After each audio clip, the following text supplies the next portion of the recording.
Well, good afternoon. Yesterday, Vladimir Putin recognized two regions of Ukraine as independent states. And he bizarrely asserted that these regions are no longer part of Ukraine and their sovereign territory. To put it simply, Russia just announced that it is carving out a big chunk of Ukraine. Last night, Putin authorized Russian forces to deploy into these regions. Today, he asserted that these regions are actually extend deeper than the two areas he recognized, claiming large areas currently under the jurisdiction of the Ukraine government. He's setting up a rationale to take more territory by force, in my view. And if we listened to his speech last night, and many of you did, I know, he's setting up a rationale to go much further. This is the beginning of a Russian invasion of Ukraine, as he indicated and asked permission to be able to do from his Duma. So let's begin to, I'm going to begin to impose sanctions in response far beyond the steps we and our allies and partners implemented in 2014.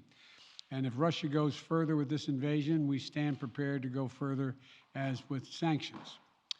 Who in the Lord's name does Putin think gives him the right to declare new so-called countries on territory that belong to his neighbors? This is a flagrant violation of international law, and it demands a firm response from the international community. Over the last few months, we've coordinated closely with our NATO allies and partners in Europe and around the world to prepare that response.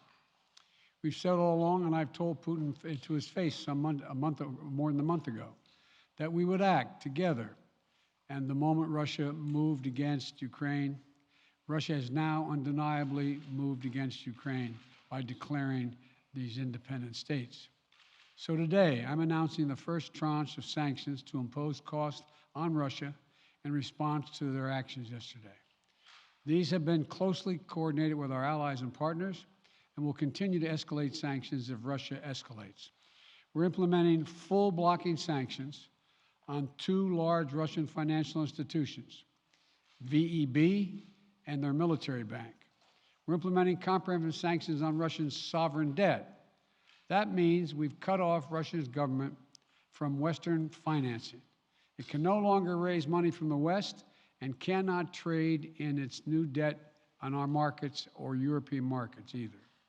Starting tomorrow and continuing in the days ahead, we'll also impose sanctions on Russia's elites and their family members.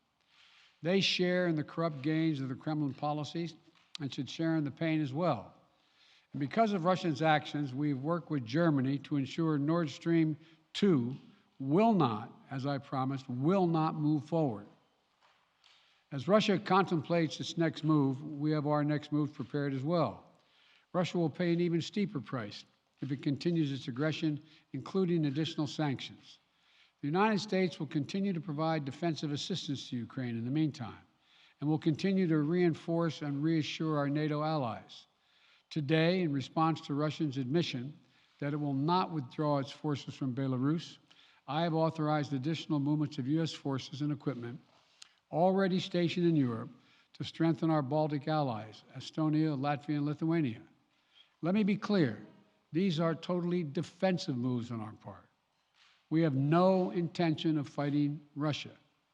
We want to send an unmistakable message, though, that the United States, together with our allies, will defend every inch of NATO territory and abide by the commitments we made to NATO.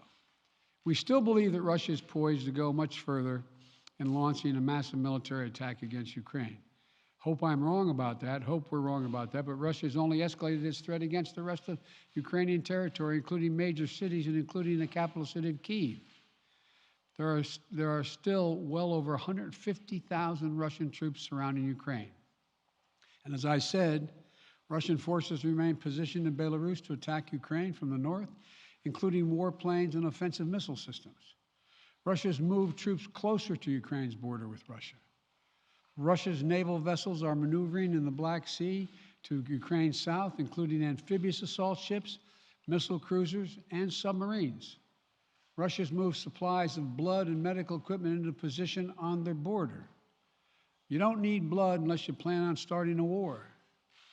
Over the last few days, we've seen much of the playbook that Secretary Blinken laid out last week in the United Nations Security Council come to pass. A major increase in military provocations and false flag events along the line of contact in the Donbass. Dramatically staged, conveniently on-camera meeting of Putin's Security Council to grandstand for the Russian public.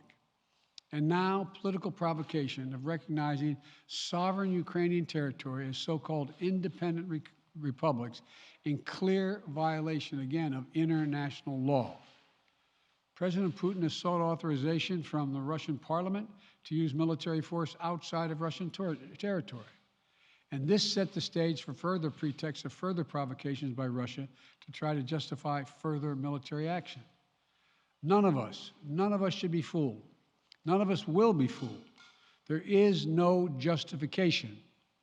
Further Russian assault in Ukraine remains a severe threat in the days ahead. And if Russia proceeds, it is Russia and Russia alone that bears the responsibility. As we respond, my administration is using every tool at our disposal to protect American businesses and consumers from rising prices at the pump. As I said last week, defending freedom will have cost for us as well and here at home. We need to be honest about that. But as we do this, I'm going to take robust action to make sure the pain of our sanctions is targeted at the Russian economy, not ours. We're closely monitoring energy supplies for any disruption. We're executing a plan in coordination with major oil-producing consumers and producers toward a collective investment to secure stability in global energy supplies. This will blunt gas prices. I want to limit the pain the American people are feeling at the gas pump. This is critical to me. In the last few days, I've been in constant contact with European leaders, including with Ukrainian President Zelensky. Vice President Harris met in person with the leaders in Germany over the weekend at the Munich conference, including President Zelensky.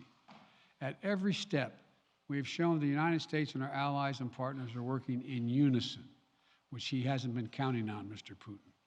We're united in our support of Ukraine. We are united in our opposition to Russian aggression. And we're united in our resolve to defend our NATO alliance. And we're united in our understanding of the urgency and seriousness of the threat Russia is making to global peace and stability. Yesterday, the world heard clearly the full extent of Vladimir Putin's twisted rewrite of history, going back more than a century, as he waxed eloquently, noting that, well, I'm not going to go into it, but nothing in Putin's lengthy remarks indicate any interest in pursuing real dialogue on European security in the year 2022.